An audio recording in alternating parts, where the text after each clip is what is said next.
Hello students, good morning बेटा। आज हम पार्ट 3 करने जा रहे हैं इंग्लिश ग्रामर का, जिसमें वॉइस किए थे हमने प्रेजेंट सिंपल, प्रेजेंट कॉन्टिन्यूस। उम्मीद है आपको वो क्लियर हो गए होंगे। तो आज हम करने जा रहे हैं प्रेजेंट परफेक्ट। प्रेजेंट परफेक्ट कौन से होते हैं? प्रेजेंट परफेक्ट जिसमें काम कुछ निश्चित टाइम में हो चुका है। ठीक है, इतने बजे ये काम हो गया था, इतने बजे ये काम हो चुका है, तो उसमें हम प्रेजेंट परफेक्ट यूज़ करते हैं। तो इसमें होता है सब्जेक्ट हैज़ और हैव, वर्ब की थर्ड फॉर्म ऑब्जेक्ट। अब इसमें तो बिल्कुल आसान है, वर्ब की थर्ड फॉर्म ऑलरेडी लगी हुई है, तो पैसिव में तो हमने थर्ड फॉर्म ही यूज़ करनी होती है। तो आपको अब फर्स्ट फॉर्म से थर्ड फॉर्म चेंज करने की ज़रूरत नहीं है। परफेक्ट में आपको थर्ड फॉर्म लगी की लगाई ही आएगी। ठीक है, तो इसमें है हैज़ और हैव। हैज़ हम सिंगुलर के साथ यूज़ करेंगे, एक चीज़ होगी। ठीक है, और जो हैव है वो प्लूरल के साथ यूज़ किया जाएगा। ठीक है, दो या दो से ज़्यादा चीज़ें। तो इसमें हमने क्या नया लगाना है? बीइंग यूज़ करना है। आईएनजी वाले में तो हमने लगाया था बीइंग हटा के BEING, इसमें हमने बीन लगाना है। ठीक है, तो इसमें हम बीन लगाएंगे। तो the servant has posted the letter. अब letter, the letter has been posted by the servant. इसी तरह से नॉट लग जाएगा। ठीक है, we have not spend all the money. ठीक है, सब्जेक्ट है वी अब प्लूरल है, तो हमने क्या लगा दिया उसके साथ? Have not spend all the money.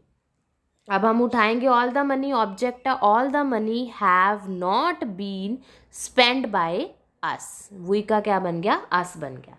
Has and have आगे आ गया, इसका मतलब सेंटेंस क्या है? इंटरोगेटिव। सब्जेक्ट वर्ब की थर्ड फॉर्म ऑब्जेक्ट, तो हैज़ हैव आ गया, ऑब्जेक्ट बीइंग लग गया, वर्ब की थर्ड फॉर्म ऑब्जेक्ट। तो इसमें have you finished your work, have your work being finished by you. इसमें क्वेश्चन मार्क्स लगाना मत भूलना बेटा, नहीं तो आपका सेंटेंस पूरे का पूरा सही होता होता आधा गलत हो जाएगा अगर आपने क्वेश्चन मार्क नहीं लगाया तो। ठीक है जी, तो आप क्वेश्चन मार्क ज़रूर मेंशन करिएगा जब आपको पता लगे कि इंटरोगेटिव है। ठीक है, बहुत ही इजी है, बहुत ही ज़्यादा इजी है वॉइस, इसमें कोई भी प्रॉब्लम नहीं आनी चाहिए आपको। प्रेजेंट वाले हमारे जो वॉइस थे वो आज कंप्लीट होते हैं। नेक्स्ट वीडियो में हम पास्ट वाले शुरू करेंगे। ठीक है जी, तो ये हमारे हुए प्रेजेंट परफेक्ट। प्रेजेंट परफेक्ट में हैज़ और हैव लगाना है एक्टिव में, और पैसिव में हमने इसके साथ बीइंग लगा देना है, तो वो क्या बन जाएगा? पैसिव बन जाएगा। पैसिव में सब्जेक्ट को आगे उठा के पीछे रखना है और ऑब्जेक्ट को उठा के आगे लाना है। ठीक है, तो हैज़ और हैव के साथ आपको बीइंग लगा देना है। ठीक है जी, तो ये नॉट का ध्यान रखना है बेटा आपने। जो नॉट है वो हैज़ एंड हैव, बीन, ये इन दोनों के बीच में आता है।